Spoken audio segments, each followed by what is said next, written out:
Welcome to the Infinite Life podcast with me, your host, Katish Haberfield.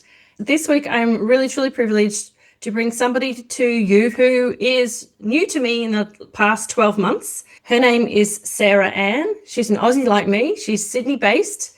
She's an author, a speaker, and a community strategist, and she's known colloquially as the Facebook group girl.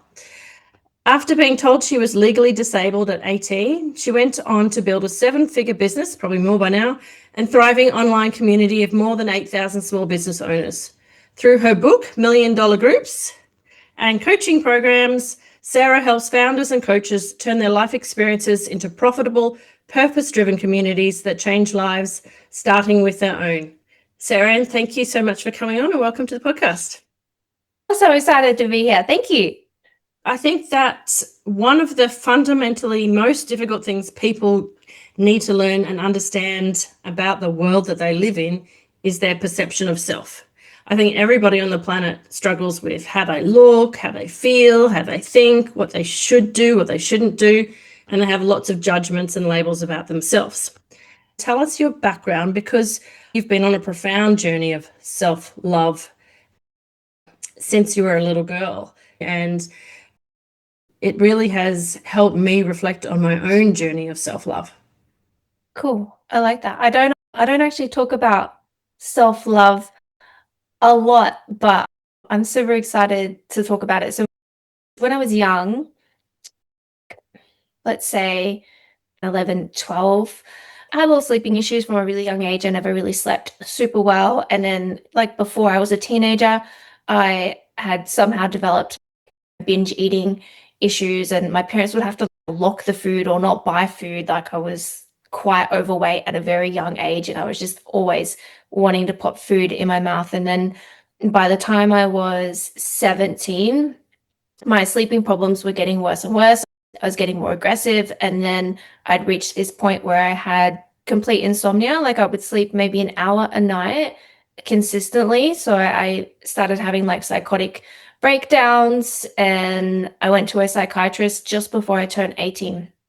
And I went to a doctor, actually. And I said to the doctor, I said, something is wrong with me. I have all of these feelings. I'm feeling hurt. I'm feeling angry. I'm feeling all these things, but there's no reason for me to feel this way. There's nothing wrong with my life. My parents are great. They love me.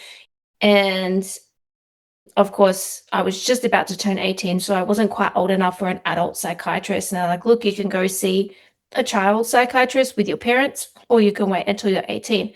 And I think I ended up seeing one child psychiatrist with my mom, and they were trying to a hammer, everything's a nail. And so they were trying to push me down this route of finding some trauma or something in my life that was causing all of these emotions, which wasn't the case. And then eventually I made it to an adult psychiatrist, and they diagnosed me with bipolar and borderline personality disorder. On top of that, I had the insomnia and the migraines and a whole host of just problems. My anxiety at one point was so bad that I stopped talking completely for weeks, just didn't speak at all. I would cry, I would scream, I would bang my head on things, I would punch walls, anything to make this physical pain that was inside of my body stop. And I guess that's the starting point of my whole journey. And anybody who hasn't slept well knows that you can't think well, and if you've got migraines and pain, it can be awful. One of the girls in my grade at school, she actually jumped off the Story Bridge in Brisbane, committed suicide because of bad migraine and neck pain. I honour you for overcoming that kind of mental and physical pain in order to find some solution for yourself, because everybody knows somebody who has not been able to get past that. And for some people, it is really trauma. Some people, they really do have something terrible that happened to them, but for other people, it's not. So I just wanted to say thank you for anybody who's looking for inspiration. You have to trust your own intuition that there was nothing terrible that happened to you in childhood. What happened next? What did you start doing for yourself to make yourself feel better? Where did that feeling better journey start? Yeah. When does it stop? That's crazy. And that makes me really sad to hear stuff like that, because I did have times where I jumped out of a moving car, I nearly jumped out of a building, and I had very fast acting friends. I overdosed on antipsychotics, and I had a dad who made me vomit a bunch of stuff. But one time I nearly did die. I paralyzed myself completely, and my whole body shut down, but my eyes were still open and I was pinned to the roof, and I could hear my mum in the other room. She didn't know that I was paralyzed in my bedroom, like on the verge of dying. I could feel my whole body, just like my heart was just pounding through my chest, trying to pump the drugs through me, but I was completely paralyzed. And it's so sad, like when I hear the amount of people that struggle, and I don't hear many people that come out the other side. Like, it's so rare to hear people get over it. And I think for me, the starting point of being able to really heal and get better, because I didn't go through a trauma. There's so many studies now that link our emotional and physical health together, right? And our mental health to our gut health. And if there's something wrong neurologically, well, all of those neurotransmitters and that all starts usually in the gut, right? So there's so many studies for that now. But 10 years ago, there was no studies for anything like that. And so it was really just me getting this diagnosis and having this like belief, if I wasn't born like this, that I can get better. They're saying, oh, it's a chemical imbalance. There's nothing you can do but take these drugs. And of course I had to take the drugs because I needed to sleep. But the thought that there was nothing that I could do and this was my prognosis was to go live on a disability pension, that never once crossed my mind. And I didn't even get the disability pension. Like, I worked having migraines in door-to-door sales. I would have to sit on the street at 3 p.m. in the afternoon when the migraine kicked in and I couldn't knock doors anymore or whatever. But I never believed that I couldn't heal. Logically, it just didn't make sense. I wasn't born like this. So if I wasn't born like this, surely I can fix it, right? Mhm. Yeah, wow. Yeah, for me, I'm like, if I get and I haven't had one for a long time, but if I got a migraine, I would have to go and lie under bed under the covers with the ice all around my head, and that's it. I'm just in bed, so I can't even imagine sitting on the side of the road and then getting back up and doing door-to-door sales. And you mentioned that you were an emotional eater, and I know girls in particular, we can be emotional eaters.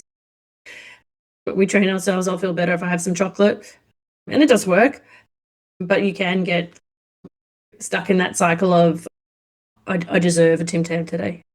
So I'm interested, did you read a book on gut health or something, or did you see a TV program? How did you link that? Because that's a big drastic change from being an emotional eater to actually knowing that your gut was the key to that. And that, as you said, the books only came out recently.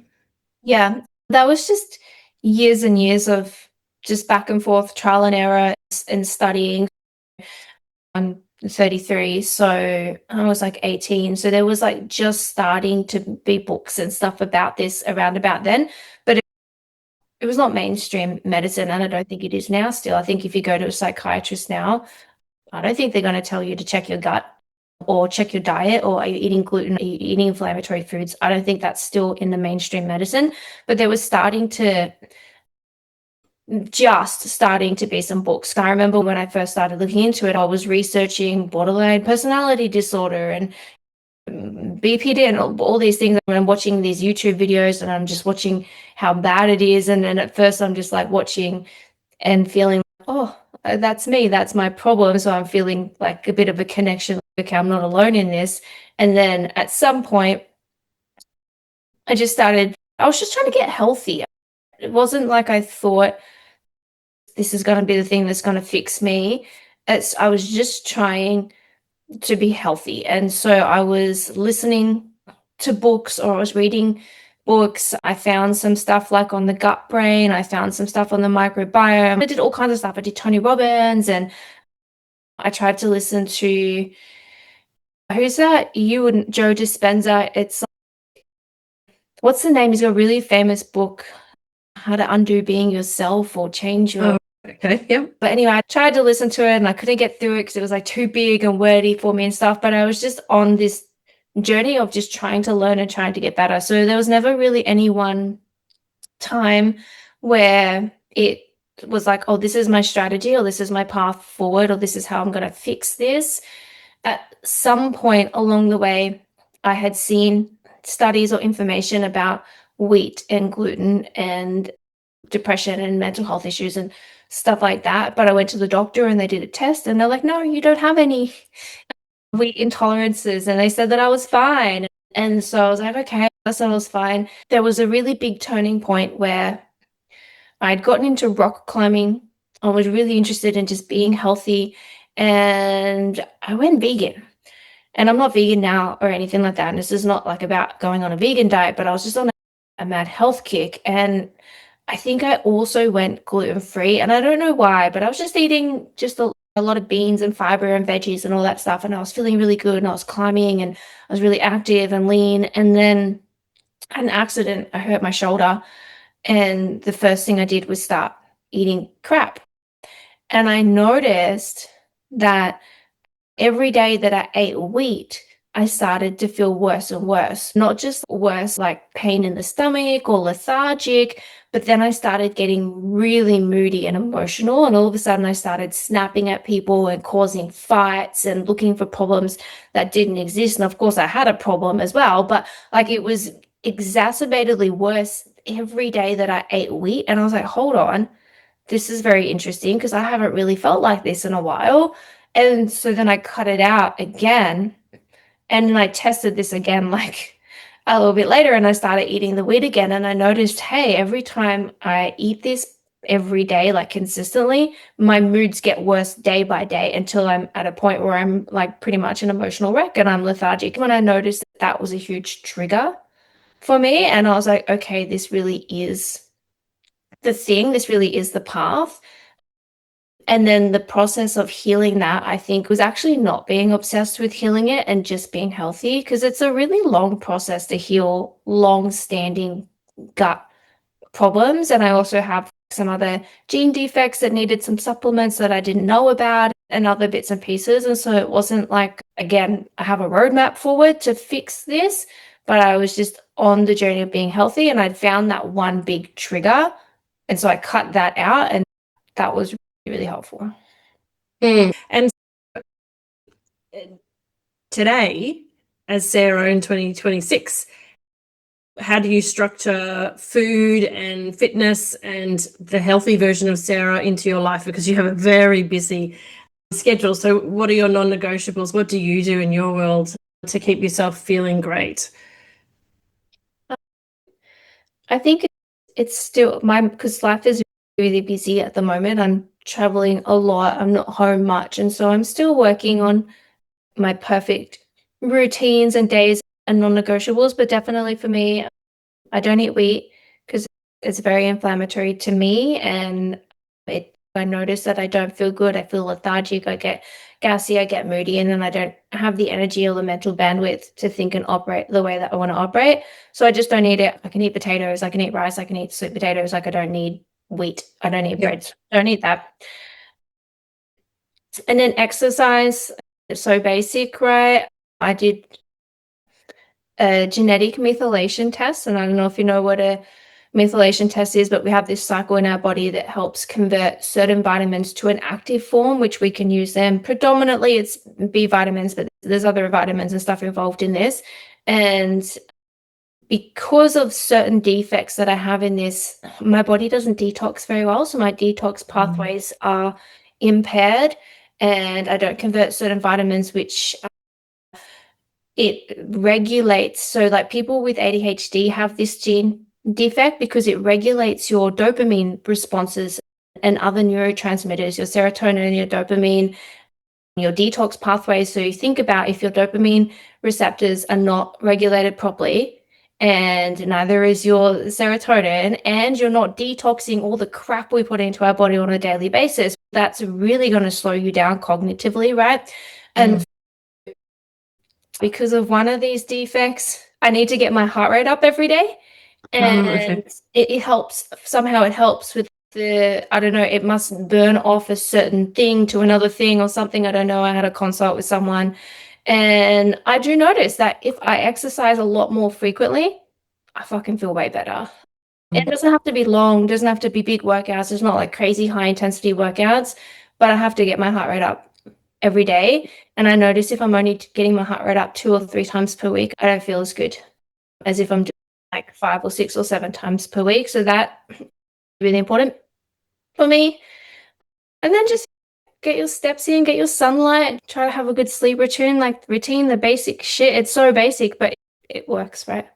Yeah, I never even personally thought about doing something like that. But yeah, if your body doesn't detox, then yeah, of course you're going to feel like crap.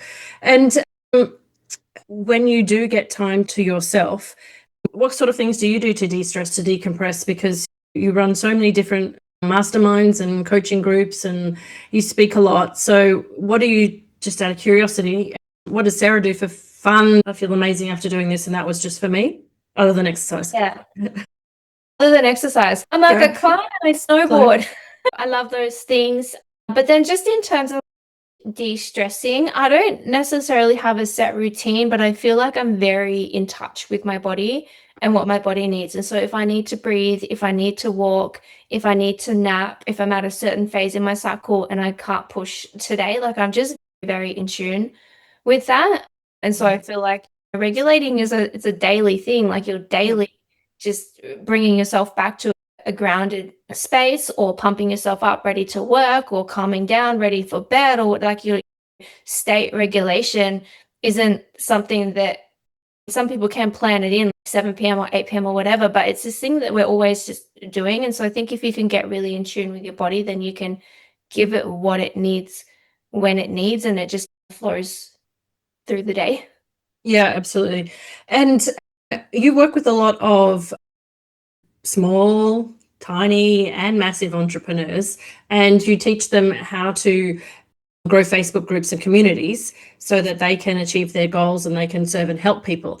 And I know that one of the things that we all have to face when we are actually trying to do something like talk to strangers on the internet is emotions. And talk me through how you find the internet to be like a great big emotional challenge for entrepreneurs, and how you help them get past those emotions to do the stuff that they need to do.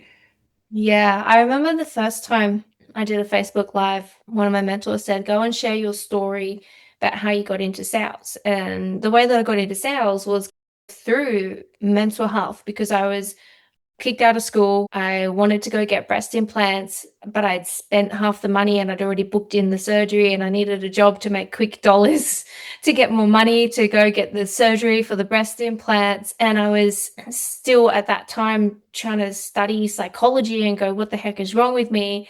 And then I was also studying sales, and I just found that the more I understood myself and human behavior, then the more I understood other people, the better I became at sales. And so that was like the story that I had to get online and tell for the first time. And I'd never publicly told people that I had mental health challenges.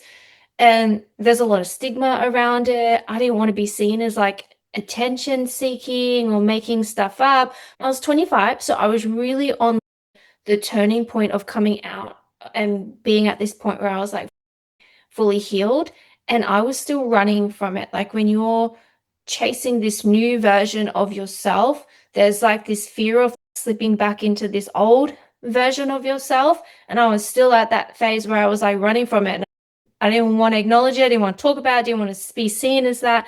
So that was really scary. And I did that first live with my hand shaking so badly, and then I had to swap it to the other hand because it was just going crazy. And I was at the beach, and so I think people just thought it was like crazy windy or something. Oh, like it was so scary. But the amount of people that reached out to me that I did not know were following me, were watching me, that were still friends with me, people from previous jobs. And so thank you so much for sharing that. That was really helpful for me. I'm really struggling. That was just such confirmation that, you know what, I do need to turn up online and be seen and share this stuff, even though it's scary. And someone told me once, and I think it's true, that like your body doesn't know the difference between excitement and fear. And I just leaned into it and I held on to that. And anytime that I had to do something that was scary, I just told myself I was excited. And I just formed this habit of saying, I'm excited to speak on this stage. I'm excited to go and do this lab. I'm excited to jump off this bridge. I've jumped off a lot of bridges. It's scary. And I'm excited is what I say. I don't say I'm scared. I say I'm excited. And I use that like in my business life and in my personal life because I'm a bit of an adrenaline junkie as well. So it's always, I'm excited to go and do this thing. Like I'm climbing up this 100-foot wall and it's completely exposed and the move is very big and scary and powerful and I'm shitting bricks. I'm excited to be here. I'm so excited. I'm having fun. So I really leaned into I'm excited. And then I really held on to those when I first did it and I got that first positive comment or that first thank you. I really held on to that too. I think people can get so fixated on the negative, like that first negative comment or that first naysayer or that first mean person, whereas I focused on that first positive comment, right? And that first person that said they helped. And I chose the beliefs that were going to serve me. If I knew I needed to turn up and do it, there's no point in like fighting it. I'm never going to feel ready. I'm never going to, I'm like that fear is probably not going to go until I do it. So if I logically know that, then I just need to choose the beliefs and the focus that's going to serve me in moving forward and doing what I want to do in my life instead of choosing the beliefs and the focus that's just going to keep me stuck for longer. I know from watching you in group coaching calls and things like that, a lot of people who are starting businesses or have had a business for a while are really emotionally scared of doing that simple thing. It seems simple to the rest of us who can go live. Just the act of getting in front of the camera and going live is terrifying for them. And I have noticed just how patient you are, because one of the things that I think that shows how good you are as a coach is that people can ask you the same question 57 times in a different way in one call, and you are remarkably patient.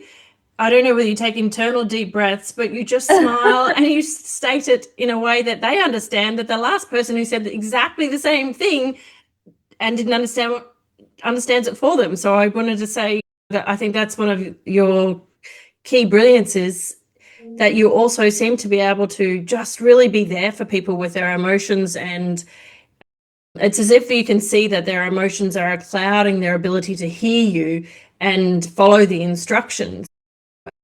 As an observer, I really appreciated that, because I don't have that level of patience with people. It's like, you don't get it. It's totally learned. If you like look at my disc profile, I'm a red yellow, which means that there's no patience in me whatsoever. I'm very fast paced. I'm very big picture. I'm an action taker. I'm outcome focused. I don't get bogged in details just as a personality trait, right? It's just how I am. And in corporate, I remember, because I had a sales career in corporate and I remember doing this. We did personality stuff in corporate and team building stuff and things like that. And there was a day when I realized that my abrasive, no patience, I just care about me and I don't give a crap about you attitude was not serving me. And I just vaguely remember the day. It was like I was like account team meter manager. Like I was promoted out of sales. And I remember like when I back was in sales, people would actually complain to me, Sarah, you don't want to talk to us, you don't want to have coffee with us. Like all I gave a F about was coming in and getting my result and getting my outcome. And I didn't have patience for people that were going to and complain and not turn up.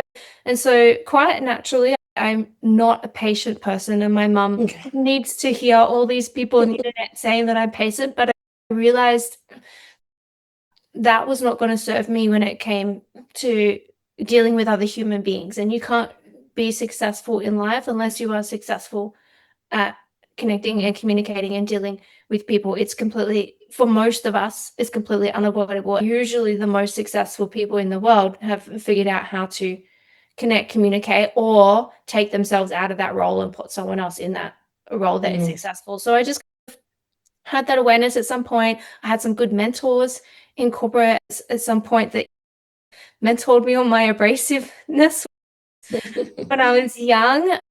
And I learned, and then I made a conscious decision on what kind of person I want to be. Like I say all the time, I say lead with love because that's the message I needed, was lead with love. And so every day when I turn up and we can do this, when we're doing scary things and we're doing frustrating things and we're learning new things and we're whatever, and we don't want to do it, the question that I always ask myself in our relationships, if maybe you're feeling really insecure and that means that you want to lash out or whatever, the question is always, what kind of person do I want to be? And we get to program that.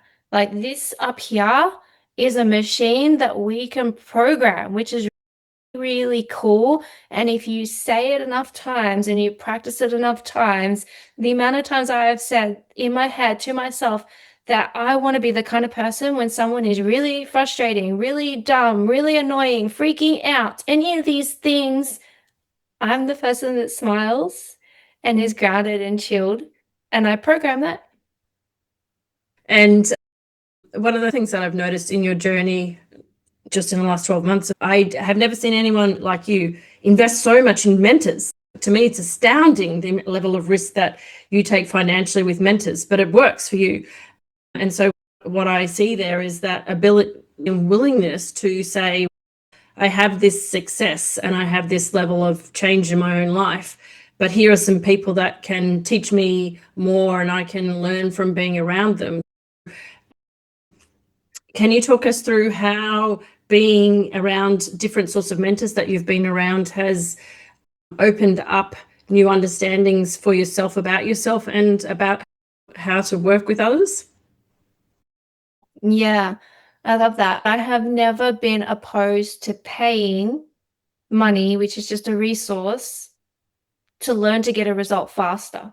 Like, why would I try and figure it out myself? I think, like, why? That sounds painful and slow. Or just to go and pay. Like, I've always been like, if I can pay to get a faster result, a better result, a more personalized result, an easier result, right? If I can pay for that, then why not? Because money is just a resource. So I think on some level, I guess that's always just made sense to me. And maybe that's because I have a background in sales, because my family are not like that. They're blue collar Aussies that think sales is a scam. Not anymore. But like for a long time, I used to get hassled about ripping people off a yard, all that stuff.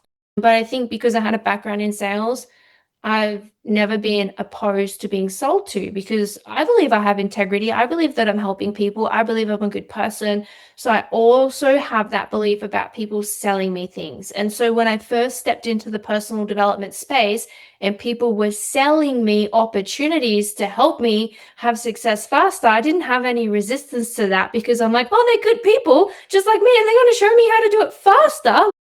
Yeah, why would I not pay for that? So there's that aspect to it too. But then there's also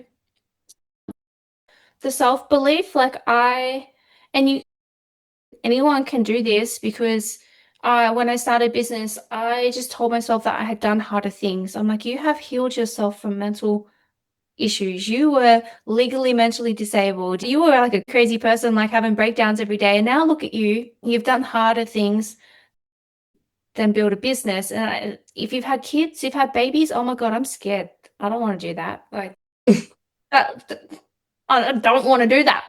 That's hard. So you've done, for most women, you've done harder things, whether it's in your childhood, as a mom, as a parent, in relationships. I would say that my relationship, which is so amazing now, but getting to where we are now was harder than a lot of business stuff. It was very painful getting to where we are now. And so, like, most people have done harder things. And so if you can remind yourself, I've done harder things in this, and it gives you that self assurance, right? And that reassurance that, hey, I can bet on myself, because of course, I trust the mentors that I'm working with, and I trust that they can help me and they can serve me, but I'm always banking on myself. I will find a way to get an ROI on this. I will find a way to make the most out of it. That I will get something from that. So I'm always banking on myself with that. Yeah, it's interesting because I think that, and again, one of the things that I've learned being around in your world is, because when I went to university and I studied marketing, right? And then I got a master's degree in marketing, and then I became a university lecturer in marketing. In all of that time, they never ever taught one module about sales. And so for me, sales was just, I don't know. I don't understand that. I'm never going to have to need to do that. No, you sell yourself to a potential romantic partner. You sell yourself to your children every day. If you sell something, you sell yourself. And I think that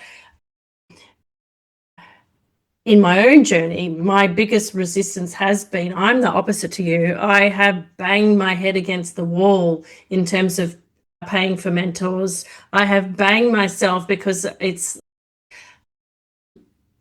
I can figure this out by myself. And I know everybody tells you the opposite. Everybody tells you to take the shortcut. And I'm like, I'm still going through the journey of, no, that's not the way I want to do it. I literally had a conversation this morning with my doTERRA mentor, and she's like, do it this way. And I'm like, no. And I'm like, okay, Kadish, let's just take some time for reflection. You can follow her process, or you can beat your head against the wall again and still. So even myself, I'm learning that journey. I honestly think it comes down to how badly do you want it. One of my mentors, when I was in sales, said to me, I was doing telesales over the phone, and my mentor, he goes to me, he goes, Sarah, you can be right or you can make a sale. And that line changed my life, because in that moment, I learned that I can have ego or success. I feel like I'm winning now when I let my ego go. Most people do not. But when I realized that by letting someone else be right and letting someone else win, that I actually win, because that's the game, right? And so that taught me at a really young age that I do not need to be right about stuff. And there are other people who have created success already. Why would I not just do what they say? Why would I not? And so now I'm the most coachable person. I do it even when I think it's not going to work. And this is what one of my mentors says about me. Like, he gave me an award. I have an award up here for being, this is my favorite award. It's the shittiest one. I got all these fancy ones, and this one's so shitty as my favorite award because it's for being the most coachable. He gave me this award. He says, I don't think I've ever heard you say the word but. Thanks. I think I have. I just sit and I listen, and then I go, okay. And then, is that it? Yeah.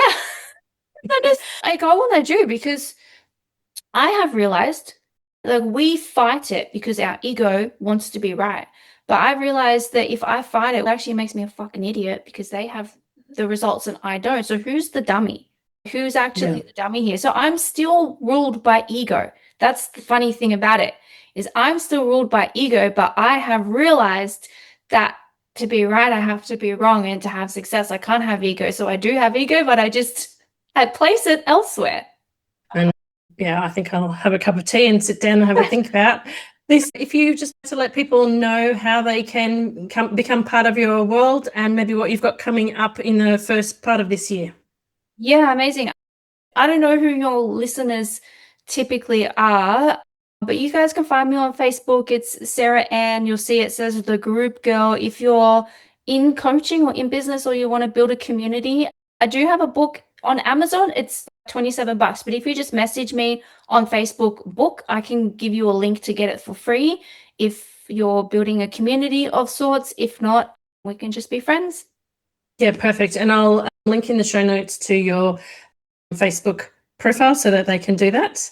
And I just wanted to thank you so much for taking time out of your busy schedule today to help us understand your journey and how to push the ego to the side and get some results. Thank you, Sarah. Appreciate it.